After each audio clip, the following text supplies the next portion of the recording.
ിന്റെ അച്ഛൻ സൂചിപ്പിക്കുന്നത് പോലെ ഇത് ഒട്ടും പരിചയമുള്ള കേട്ടുകേൾവി പോലും ഇല്ലാത്ത രീതിയിൽ ഉള്ള ഒരു കൊലപാതകമാണ്. അങ്ങനെയുള്ള ഒരു കൊലപാതകത്തിൽ ആണ് ശിക്ഷ വിധിക്കാൻ പോകുന്നത്. പക്ഷേ കോടതിയെ സംബന്ധിച്ചിടത്തോളം കൃത്യമായ തെളിവുകൾ ഉണ്ടാകണം. ഇവിടെ നേരിട്ടൊരു ദൃക്സാക്ഷിയില്ല എന്ന് നമുക്കറിയാം.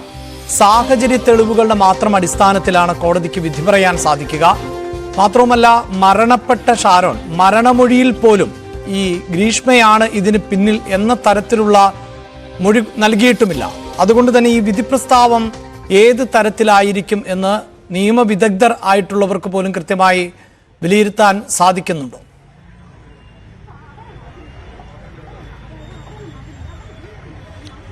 അഭിലാഷ്, ജ്യൂസ് ചലഞ്ചൊക്കെ നടത്തി ഒരാളെ കൊല്ലുക എന്ന ഏറ്റവും അപൂർവമായ ഒരു കാര്യം, ഞെട്ടലുണ്ടാക്കുന്നതും പേടിപ്പിക്കുന്നതുമായ ഒരു സംഗതി തന്നെയാണ് അത്. ജ്യൂസിൽ പാരസെറ്റമോൾ ചേർക്കുക, അല്ലെങ്കിൽ കഷായത്തിൽ പിന്നീട് കളനാശിനി ചേർക്കുക, ഇങ്ങനെയൊക്കെ ആസൂത്രിതമായി തന്നെ ഒരു കൊലപാതകം നടത്തുക. ആ ഒരു കണ്ടെത്തലിലേക്ക് തന്നെയാണ് പ്രോസിക്യൂഷൻ ഭാഗം എത്തിയത്, ക്രൈംബ്രാഞ്ചിന്റെ അന്വേഷണം ചെന്നെത്തിയത്. ഗ്രീഷ്മയുടെ ഓരോ തവണയുള്ള നീക്കങ്ങളും അതെല്ലാം തന്നെ ഈ കൊലപാതകം ലക്ഷ്യമിട്ടുള്ളതായിരുന്നു എന്നത് തന്നെയാണ് അന്വേഷണത്തിൽ കണ്ടെത്താൻ കഴിഞ്ഞത്. ആ വാദങ്ങൾ കോടതിയിൽ ഉന്നയിക്കുകയും ചെയ്തു. 2021 ഗ്രീഷ്മ ഷാരോണുമായി അടുക്കുന്നത്. തൊട്ടടുത്ത വർഷം തന്നെ മറ്റൊരു വിവാഹാലോചന വരുന്നു. ഈ സമയത്ത് ഷാരോണിനെ ഒഴിവാക്കുക എന്നതാണ് പ്രധാനപ്പെട്ട കാര്യമായി ഗ്രീഷ്മയ്ക്ക് മുന്നിലേക്ക് വരുന്നത്. അതിന് ആദ്യം പറയുന്നത് മതത്തിന്റെ പ്രശ്നമൊക്കെ പറയുന്നു. അതിൽ ഷാരോൺ മാറുന്നില്ല. അങ്ങനെയെങ്കിൽ ആദ്യ ഭർത്താവ് മരിച്ചു പോകുമെന്ന് ജാതകത്തിൽ പറയുന്നു. ആ കാര്യം ഷാരോൺ ഉൾക്കൊള്ളുന്നില്ല. തുടർന്നാണ് ഷാരോണിനെ ഇല്ലാതാക്കാൻ വേണ്ടി ഗ്രീഷ്മയുടെ ഭാഗത്ത് നിന്ന് നീക്കമുണ്ടാകുന്നത്. ഈ ഒരു കണ്ടെത്തലിലേക്കാണ് ക്രൈംബ്രാഞ്ച് അന്വേഷണ സംഘം എത്തിയതും ഇത് സാധൂകരിക്കുന്ന തെളിവുകളടക്കം കുറ്റപത്രം സമർപ്പിക്കപ്പെട്ടതും.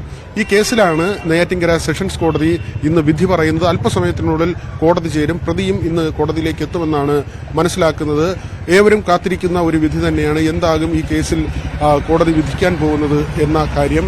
2022 ഒക്ടോബർ 14 വിഷം ഉള്ളിൽ ചെല്ലുന്നത്. 25 മരണം സംഭവിക്കുന്നു. 19 മുതലാണ് ചികിത്സയിൽ പ്രവേശിക്കുന്നത്. പാരാക്വിറ്റ് എന്ന് പറയുന്ന കളനാശിനി അമ്മാവൻ വാങ്ങിയത് കഷായത്തിൽ ചേർത്ത് ഷാരോണിന് കൊടുക്കുകയാണ്. ഷാരോണിനെ വീട്ടിലേക്ക് വിളിച്ചു വരുത്തിയിട്ടാണ് ഇങ്ങനെ കഷായം കൊടുക്കുന്നത്. കഷായം തിരഞ്ഞെടുത്തതിന് പിന്നിലുള്ള ഒരു തന്ത്രം അത് ചവർപ്പുള്ള സംഗതിയാണ്. അതിൽ ഈ കളനാശിനി ചേർക്കുമ്പോൾ സ്വാഭാവികമായും അത് കഷായത്തിന്റെ ഒരു ചവർപ്പാണെന്ന് കയ്പാണെന്ന് വിചാരിച്ചുകൊള്ളും. അങ്ങനെ വളരെ തന്ത്രപരമായി ഈ വിഷം ഷാരോണിന് നൽകുകയായിരുന്നു. ഇത് ഉള്ളിൽ ചെന്ന് കഴിഞ്ഞാൽ പിന്നീട് പ്രവർത്തിക്കുന്നത് ആന്തരിക അവയവങ്ങൾ അഴുകിപ്പോകുന്ന നിലയിലാണ്. പെട്ടെന്ന് മരണം സംഭവിക്കില്ല. ക്രമേണ കരളും അതോടൊപ്പം തന്നെ വൃക്കകളും തകരാറിലാവുകയും മരണം സംഭവിക്കുകയും ചെയ്യും. മെഡിക്കൽ സംഘം കണ്ടെത്തിയത് ഇത്തരത്തിലുള്ള ഒരു കാര്യമാണ്. ഇതും കോടതിയുടെ മുന്നിലേക്ക് എത്തിയിരുന്നു. എന്നാൽ പ്രതിഭാഗം ഉന്നയിക്കുന്ന ചില വസ്തുതകളുണ്ട്. ഗ്രീഷ്മയ്ക്ക് ആത്മഹത്യാ പ്രവണതയുള്ള ആളാണ് ഗ്രീഷ്മ നേരത്തെയും ആത്മഹത്യാ ശ്രമങ്ങൾ നടത്തിയിട്ടുണ്ട്. ഈ കഷായത്തിൽ വിഷം ചേർത്തത് സ്വന്തമായി കുടിക്കാനാണ്. അത് ഷാരോൺ കുടിക്കുകയായിരുന്നു എന്ന കാര്യമാണ് ഒരു വാദമായി പറയുന്നത്. മാത്രമല്ല, അതിനുശേഷം പോലീസ് സ്റ്റേഷനിൽ വെച്ച് ശുചിമുറിയിൽ അണുനാശിനി കുടിക്കുകയും ചെയ്തു. അങ്ങനെ ആശുപത്രിയിലായിട്ടുണ്ട്. അതെല്ലാം തന്നെ ഈ ആത്മഹത്യാ പ്രവണത ഉള്ള ആൾ എന്ന് സമർത്ഥിക്കാൻ വേണ്ടി കൃത്യമായി പ്രതിഭാഗം ഉന്നയിക്കുകയും ചെയ്യുന്നുണ്ട്. പക്ഷേ ഇതെല്ലാം തന്നെ തന്ത്രമാണ്. അഭിഭാഷകൻ പറഞ്ഞു കൊടുത്ത മാതിരി പോലീസ് സ്റ്റേഷനിൽ വെച്ച് ഇങ്ങനെ അണുനാശിനി കുടിച്ചുവെന്നാണ് ഷാരോണിന്റെ കുടുംബം ആരോപിക്കുന്നത്. ഏതായിരുന്നാലും കൊലപാതകം, അതോടൊപ്പം തന്നെ ഈ ഗൂഢാലോചന തുടങ്ങിയ വകുപ്പുകൾ ചുമത്തിയുള്ള കുറ്റമാണ് ഗ്രീഷ്മയ്ക്കെതിരെ വെച്ചിട്ടുള്ളത്. ഗ്രീഷ്മയുടെ അമ്മ സിന്ധു, അമ്മാവൻ നിർമ്മൽ കുമാർ, ഇവർക്കെതിരെ ഉള്ളത് ഈ കൂട്ടുനിന്നു, കൊലപാതകത്തിന് കൂട്ടുനിന്നു, മറ്റ് കാര്യങ്ങൾ തെളിവുകൾ നശിപ്പിച്ചു എന്ന അതടക്കമുള്ള കുറ്റങ്ങളാണ് അവർക്കെതിരെ ചുമത്തിയിട്ടുള്ളത്. 3 പേരും ഈ കേസിൽ പ്രതികളാണ്. 3 പേരാണ് ആകെ പ്രതികളായുള്ളത്. ഇവർക്ക് നേരത്തെ കോടതി ജാമ്യം അനുവദിച്ചിരുന്നു. ഇപ്പോൾ തമിഴ്നാട്ടിലാണ് ഗ്രീഷ്മയും കുടുംബവും താമസിക്കുന്നത്. നേരത്തെ ഇവർ ഹൈക്കോടതിയെ സമീപിച്ചിരുന്നു. ഈ കേസിന്റെ വിചാരണ തമിഴ്നാട്ടിലേക്ക് മാറ്റണം, കേരള പോലീസിന് ഇത് അന്വേഷിക്കാനുള്ള അവകാശമില്ല, അധികാരപരിധിയിലല്ല വരുന്നത് എന്ന കാര്യം. പക്ഷേ അത് കോടതി തള്ളുകയായിരുന്നു.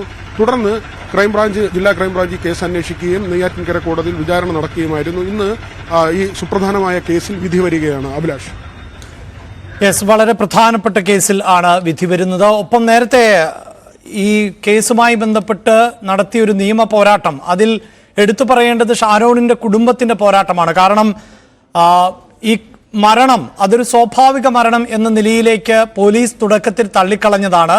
നിരന്തരമായി ഷാരോണിന്റെ കുടുംബത്തിന്റെ ഇടപെടൽ ഉണ്ടാകുന്നു. ഷാരോണിന്റെ സഹോദരൻ അടക്കം ഈ മരണം എന്നത് അസ്വാഭാവികതയുള്ളതാണ്. ഏതെങ്കിലും തരത്തിലുള്ള ഒരു പോയിസൺ അല്ല, മറിച്ച് ശരീരത്തിന്റെ ആന്തരിക അവയവങ്ങൾ ദ്രവിച്ചില്ലാതായി മരണപ്പെട്ടതാണ്.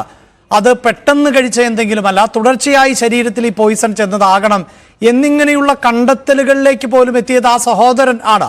പിന്നീട് നമുക്കറിയാം, പോലീസിന് പരാതി ലഭിക്കുമ്പോഴൊക്കെ ഇങ്ങനെയൊന്നും നടന്നിട്ടുണ്ടാകാൻ സാധ്യതയില്ല എന്ന മട്ടിലായിരുന്നു പോലീസ് തുടക്കത്തിൽ നടപടി സ്വീകരിച്ചത്. എന്നാൽ പിന്നീട് ഈ തെളിവുകളുടെയും വിവരങ്ങളുടെയും ഒക്കെ അടിസ്ഥാനത്തിലാണ് പോലീസിന് ഗ്രീഷ്മയെയും അമ്മയെയും അമ്മാവനെയും അറസ്റ്റ് ചെയ്യാൻ സാധിച്ചത്. കുടുംബത്തിന്റെ പ്രതീക്ഷ എത്രത്തോളമാണ് നിയമ പോരാട്ടത്തിലേക്ക് കടന്നതിന് ശേഷം?